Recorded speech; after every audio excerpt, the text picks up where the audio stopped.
Hello, I'm Canon EOS photographer, RandallMRueff, and I'm here today to talk to you about portable cameras. That's right, portable cameras is the subject today. And to start off, there are several things that are good about portable cameras, several things that are bad about portable cameras. And when you go to purchase one of these, what should you really look for? I mean, what features do you need, not need, do you want, expect?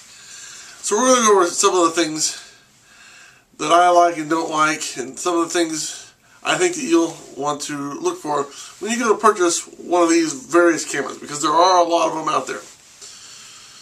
So one of the first things I found, for example, in this camera, this is the Sony CyberShot, 12.1 megapixels, and this is the Casio Exilum. I don't know, I think one of the first things I'd like to look for is a camera with a name I can pronounce. Exilum, E-X-I-L-I-M. CyberShot, I can say. Okay. One of the things I like about the Sony CyberShot, as compared to the Exilum, is, very simply, AA batteries. AA batteries. Obviously, you can get AA, as you know, you can get AA batteries at any store. Walmart, Target, you name it. If you go into a convenience store of any kind, you're going to be able to find AA batteries. However, the Casio Exilum, I'm going to say Exilum, pop it open, and I don't have one right now because it's in the thing there. But it's a square, it's a little, it's a square, it's about 1 inch by 1 inch, and it fits in the slot. And the reason I don't have it is because I loaned this to my mother. She left it in the car window, it got too hot, and the battery started to explode, so I threw it away. And I haven't replaced it since, because I, quite frankly, just haven't gone on to the internet to find one. And quite frankly, that's what you normally, unless you have a specialty battery shop in your area, that's what you're going to do. You're going to go on either Amazon or eBay or to the Casio Exilum, Casio's website, and order from them. Amazon's normally where I go to get all my stuff when I order stuff online. It's reliable, and but batteries are the first thing you want to think about. I mean, even film cameras take batteries, so it's going to be, so I mean, whether you're digital or film, you got to have batteries. And like I said, AA or AAA batteries are what you want to look for in most of these handheld devices.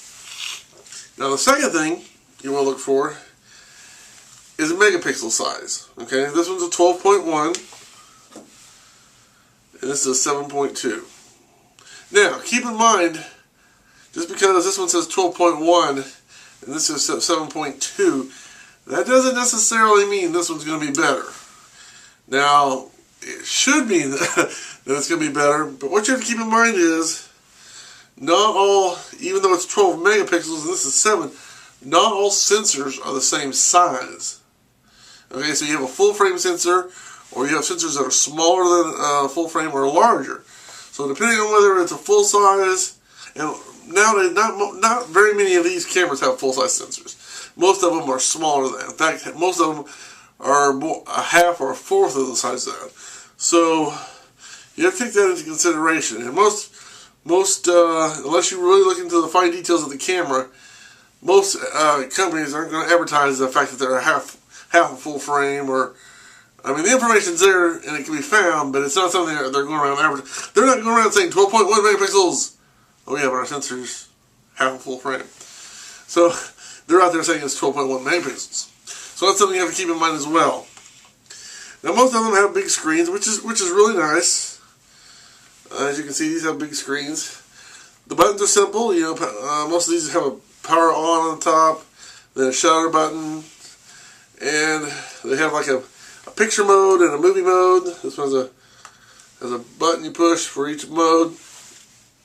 So I mean, the settings are generally very easy for anybody that has any basic photography experience at all. Now, there's people like my mother who aren't going to understand anything no matter what you tell them.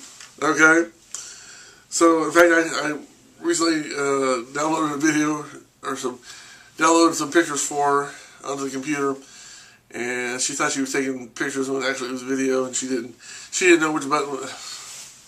There's always going to be people like that. But for anybody with any basic photography experience, these are relatively simple. Okay. In fact, they even have, most of them have even what they call easy modes, where all you have to do is turn it on, turn it off. You can zoom in, zoom out, and all you gotta do is push the shutter release, and if it needs a flash, it uses the flash, and it releases the shutter and records the image. Of course, if you're recording video, when you're done recording video, you simply hit the shutter release button again, and it stops recording that video. Of course, you've got a simple button for display, so you can forward through your images and your videos. It's very simple, and these normally run anywhere from, depending on the name brand and the pixel size, between $100 to $300. I won this one in a contest from doing a YouTube video for Walmart, and this is one my brother bought for my mother for Christmas, so she'd have a little pocket camera. So it was around $150, I think. So I mean, they're nice little cameras. And then, like I said, the main benefit is they can fit in your pocket. You take them anywhere, pretty much. And so, I mean, you know, there's just, like I said, when you go to buy it, it really depends what you're looking for. Now, one of the things we haven't talked about yet is video size. The video size is very important. So whether you're shooting 280, whether you're shooting standard definition, which is 280, or let's see, 480, 280, whatever the two, I can't think of it off the top of my head right now. But anyway, whatever the standard definition, 480, or was it 280 or 340? I don't know. Anyway, whatever they are, 480 is the standard, what we call standard definition. 720 or higher, or 1080 is high definition, and the new emerging 4K and even 5K are coming soon. Most of these cameras like this, for their between the $100 and $300 price, are going to shoot 480, okay, which is standard definition. Now there's a few of them out there that shoot, that are coming out that are out there that shoot the 720p or the lower end of the high definition, or the 1080p HD, which is even higher quality. But for about $100, you're not going to get that. Normally those are, at least right now, are going to be more expensive.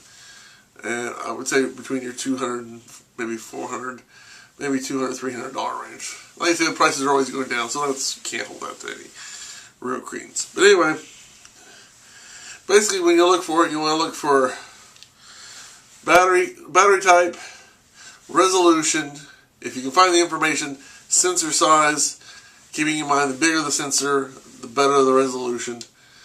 The frames per second, that's normally not going to be very fast. These normally take about 1 picture a second on average. If this was a professional camera, I'd say aperture size, but really for something like this, aperture size isn't really a major factor when buying a camera like this. So I mean, then of course, like I said, video sizes. And if you give it to somebody that's not really a photographer, you want maybe an easy mode setting, and most of them have that. So that's just a few things to consider when you're looking to buy or going to purchase for either for yourself or someone else one of these little handheld cameras.